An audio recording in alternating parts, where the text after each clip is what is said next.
19h sur les locaux d'Andam TV. Mesdames et messieurs, bonjour et bienvenue dans ce Ndam Actu. Je m'en vais pour vous donner le point de la Covid-19 de ce mardi 24 août 2021. Le ministère de la Santé et de l'Action sociale a fait le point sur l'évolution de la pandémie Covid-19 au Sénégal. Ce mardi 24 août 2021, sur 1683 tests réalisés, 71 sont revenus positifs. Il s'agit de 10 cas contacts et 61 cas communautaires. 17 décès supplémentaires ont été déplorés ce lundi.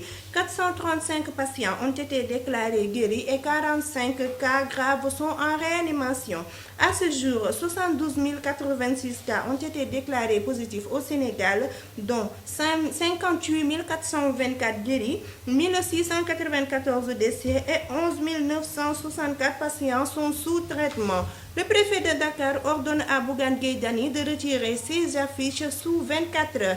À travers une lettre adressée au responsable, Mortalatine a écrit: Il m'a été donné de constater que vous avez procédé dans le département de Dakar à un affichage comportant des messages politiques. Je rappelle que cette initiative constitue une violation de la loi numéro 83-20 du 28 janvier 1983 relative à la publicité au Sénégal.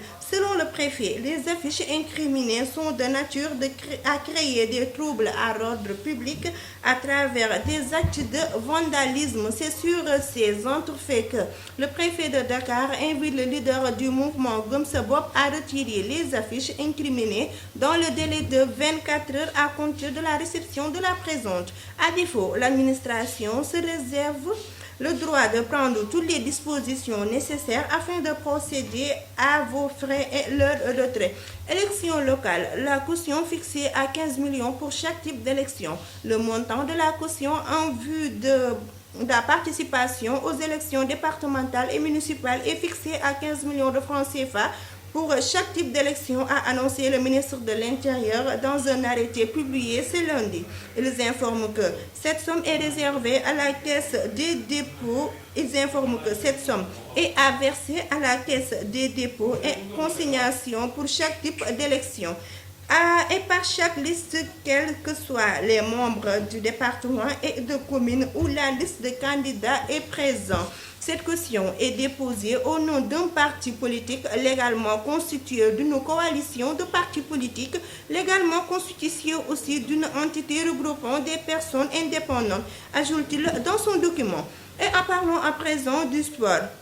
Paris envisagera un départ de Mbappé cet été, alors que le président Nasser Al-Khelaifi écartait catégoriquement cette possibilité. Le Paris Saint-Germain ne serait pas totalement opposé au départ de Mbappé. En cas d'offre intéressante du Real Madrid, l'attaquant sous contrat jusqu'en 2022 pourrait partir avant la fin du mercato et permettre à ses dirigeants de creuser la piste proposée par Neymar. Éliminatoire mondial 2022. Liverpool empêche Salah de se rendre en sélection. Liverpool a refusé de libérer Mohamed Salah pour disputer les prochaines qualifications de l'Égypte pour la Coupe mondiale avec l'Angola en raison des restrictions de quarantaine auxquelles il serait confronté à son retour. Et sa page d'arène sera la fin du page de sport. Boy Kairé, c'est par chance que j'ai survécu à la Covid-19. Sa voix tremblante montre que Boy Kairé est survenu à une épreuve très difficile. Le père du lutteur Diène Kairé a chopé le virus de la Covid-19 et a failli laisser sa vie durant sa maladie. Il y a trop de polémiques autour de cette maladie et seuls les gens qui ont déjà vécu l'expérience peuvent comprendre. Je tiens ces propos dans le seul but de conscientiser pas seulement les lutteurs, mais j'adresse à tout le monde. Et enfin, la page internationale Covid-19 en France.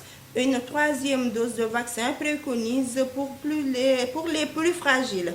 La Haute Autorité de Santé préconise dans un avis publié mardi l'administration d'une dose de rappel de vaccins contre la COVID-19 pour les personnes âgées de plus de 65 ans et celles à risque de forme grave. Ce lundi, le ministre français de la Santé, Olivier Véran, avait évoqué cette piste. Et enfin, le revue des titres de ce mardi 24 août 2021, ce sera débuté par Le Quotidien. Après en garde à vue, son état jugé alarmant.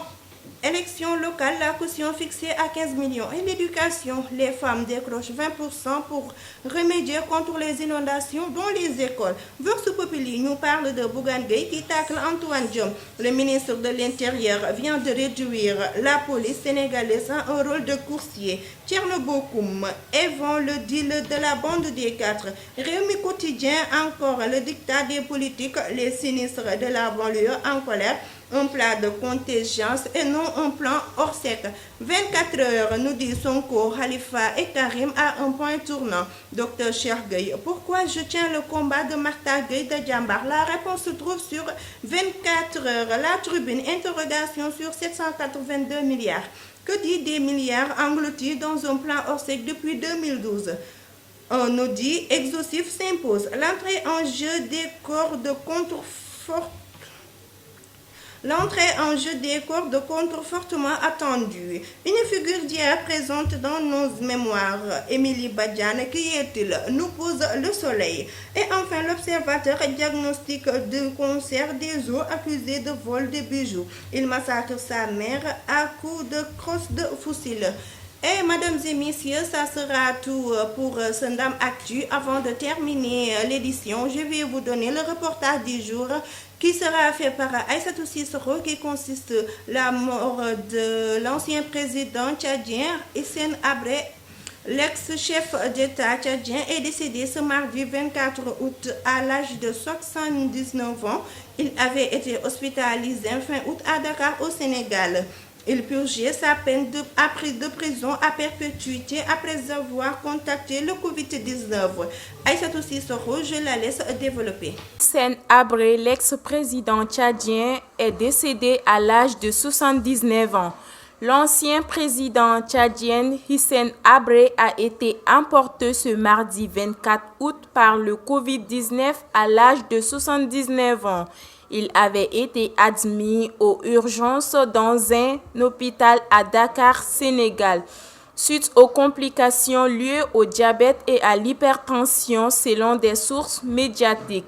Condamné à mort par contumace pour crime contre l'humanité par un tribunal de N'Djamena, Tchad, Hissène Habré s'est réfugié au Sénégal puis inculpé des crimes contre l'humanité, crimes de guerre et actes de torture.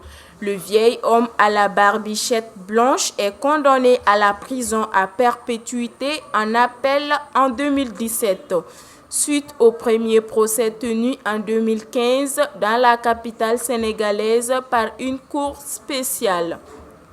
Au pouvoir entre 1982 à 1990, l'ex-président tchadien continuait à purger sa peine à perpétuité au Cap Manuel avant son décès ce mardi. Nous prions que son âme repose en paix éternelle.